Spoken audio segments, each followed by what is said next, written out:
Hello students, अब मैं आगे की स्टोरी बताती हूँ आपको। ये आपका वीडियो नंबर 4 है इस चैप्टर का। Sometimes I find a rupee even a 10 rupee note, Sahib says his eyes lighting up. अब साहिब की आंखों में चमक सी आती है और वो बच्चा ये कहता है कि कभी कभी मुझे जो है 1 रुपया मिल जाता है और कभी कभी तो जो है मुझे क्या मिलता है 10 का नोट भी मिल जाता है। When you can find a silver coin in a heap of garbage you don't stop scrounging for there is hope of finding more. अगर आपको किसी कूड़े के ढेर में कोई चांदी का सिक्का मिल जाता है तो आप जो है उसको जो है उसमें जो है खोजबीन करना जो है कम नहीं करोगे, बल्कि आपको लगेगा कि चलो मैं और ढूंढता हूँ और खोजबीन करता हूँ, शायद मुझे कुछ और भी मिल जाए। आशा सी आपके मन में जाग जाती है। It seems that for children garbage has a meaning different from what it means to their parents. मानो ऐसा लगता है कि बच्चों के लिए कूड़े का जो मतलब है वो बिल्कुल अलग है जो कि उनके पेरेंट्स के लिए है। बच्चों के लिए it is wrapped in wonder, for the elders it is a means of survival. बच्चों के लिए तो कूड़ा जो है वो क्या है, वंडर से लिपटा हुआ है, कुछ ना कुछ उनको लगता है कि इसमें हमें मिलेगा, लेकिन बच्चों के लिए वो क्या है, उनका सर्वाइवल का एक ज़रिया है। One winter morning, I see Sahib standing by the fence gate of the neighborhood club watching 2 young men dressed in white playing tennis. I like the game, he hums, content to watch it standing behind the fence. I go inside when no one is around, he admits, the gatekeeper lets me use the swing. अब एक सर्दियों की सुबह क्या होता है, narrator देखते हैं कि साहिब जो है वो कहाँ पर खड़ा हुआ है। वो एक क्लब के पास ही में एक क्लब होता है नेबरहुड में, उसके जो है फेंस गेट पर जो है खड़ा हुआ होता है और वो वहाँ से जो है खड़ा हुआ देख रहा होता है। 2 यंग मैन होते हैं जिन्होंने वाइट ड्रेस पहनी हुई है, वो लोग टेनिस खेल रहे हैं, यानी 2 टेनिस प्लेयर्स को वो टेनिस खेलते हुए देखता है और फिर वो देखते देखते ये बोलता है धीरे से कि मुझे ये खेल बहुत ज़्यादा पसंद है। अब वो वहाँ पर फैंस के पीछे खड़ा हुआ होता है और वो बड़े उससे जो है वो उस गेम को देख रहा है, बड़ी संतुष्टि से वो गेम वॉच कर रहा है और वो साथ में ये भी कहता है कि जब आसपास कोई भी नहीं होता है तो मैं अंदर चला जाता हूँ और जो गेट कीपर है वो भी मुझे वहाँ पर झूला झूलने की परमिशन दे देता है। नेक्स्ट पैराग्राफ पे चलेंगे बच्चों। Sahib two is wearing tennis shoes that look strange over his discoloured shirt and shorts. Someone gave to me, he says in the manner of an explanation.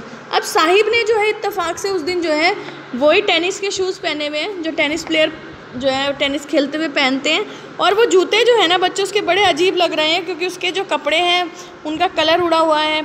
उसने शर्ट और शॉर्ट्स जो पहने हुए हैं वो बिल्कुल भद्दे से हैं, बदरुए से हैं बिल्कुल। तो साहिब ये कहता है someone gave them to me, he says in the manner of an explanation. वो मतलब स्पष्टीकरण देता हुआ, एक्सप्लेन करता हुआ, मतलब समझाता हुआ ये कहता है कि किसी ने मुझे ये जूते दिए थे, जबकि हकीकत क्या थी, फैक्ट क्या था कि ये जो है डिस्कार्डेड शूज़ थे किसी अमीर बच्चे के, जिसने कि उन्हें पहनना छोड़ दिया। क्यों? क्योंकि उनमें से एक में छेद हो गया था और इस चीज़ से उस बच्चे को फ़र्क नहीं पड़ता। यानी कि साहिब ने ऐसे ही झूठ बोल दिया। वो जूते जो थे किसी रईस बच्चे ने जो है फेंक दिए थे क्योंकि वो उसके काम के नहीं रह गए थे, उनमें से एक जूते में छेद हो गया था। अब वो इंसान, वो बच्चा जो कि नंगे पाँव घूम रहा है, उसके लिए तो छेद वाला जूता भी ऐसा है कि जैसे उसका कोई सपना सच हो गया हो। लेकिन ये तो बात थी जूतों की, लेकिन जिस गेम को वो इतने गौर से, इतने ध्यान लगा करके देख रहा था, वो गेम जो है वो क्या था, वो उसकी पहुंच से बिल्कुल परे था, बिल्कुल दूर था। This morning Saheb is on his way to the milk booth, in his hand is a steel canister. I now work in a tea stall down the road, he says pointing in the distance. अब इस सुबह क्या होता है, आज वाली सुबह पर क्या होता है कि नरेटर जो है साहिब को देखते हैं कि वो मिल्क बूथ की तरफ जा रहा था। मिल्क बूथ क्या होता है, जहाँ से दूध मिलता है, और उसके हाथ में स्टील का कनस्तर था बच्चों, और वो उसको ये कहता है नरेटर को कि अब मैं जो है चाय की दुकान पर जो है काम करता हूँ और वो सड़क के उस तरफ है। वो बताता है कि उधर वो चाय की जो है स्टॉल लगी हुई है, मैं वहाँ काम करता हूँ, पॉइंट आउट करके बताता है। I am paid 800 rupees and all my meals. वो कहता है कि अब मुझे 800 रुपये मिलते हैं और तीनों टाइम का मुझे खाना वहाँ पर मिलता है।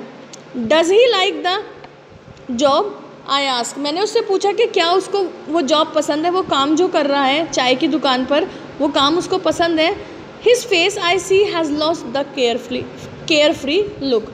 अब नरेटर कहते हैं उसका वो चेहरा जिस पे कि हमेशा बेपरवाही रहती थी, अपना बेपरवाही में घूम रहा है, गलियों में खेल रहा है, बच्चों के साथ घूम रहा है, वो बेपरवाही जो है उसके चेहरे पर नहीं थी। वो उसका केयर फ्री जो लुक था वो ख़त्म हो चुका था। The steel canister seems heavier than the plastic bag he would carry so lightly over his shoulder. अब वो जो स्टील का कनस्तर जो उसके हाथ में है वो काफ़ी भारी दिखाई दे रहा है in comparison to the plastic bag, in comparison to the बोरी जो अपने कंधे पर टांग करके वो सुबह घूमता था कूड़ा बीनने के लिए। द बैग वॉज हिज, जो वो बैग था वो उसका खुद का बैग था बच्चों। और जो ये कनस्तर है ये उस आदमी से बिलोंग करता है जिसकी कि चाय की वो दुकान है। अब साहिब जो है अपना खुद का मालिक नहीं है, अब वो जो है he is no longer his own master. Thank you बच्चों, आई होप आपको पार्ट फर्स्ट समझ आया होगा। नेक्स्ट टर्न पे हम नेक्स्ट पार्ट डिस्कस करेंगे। Thank you, have a good day.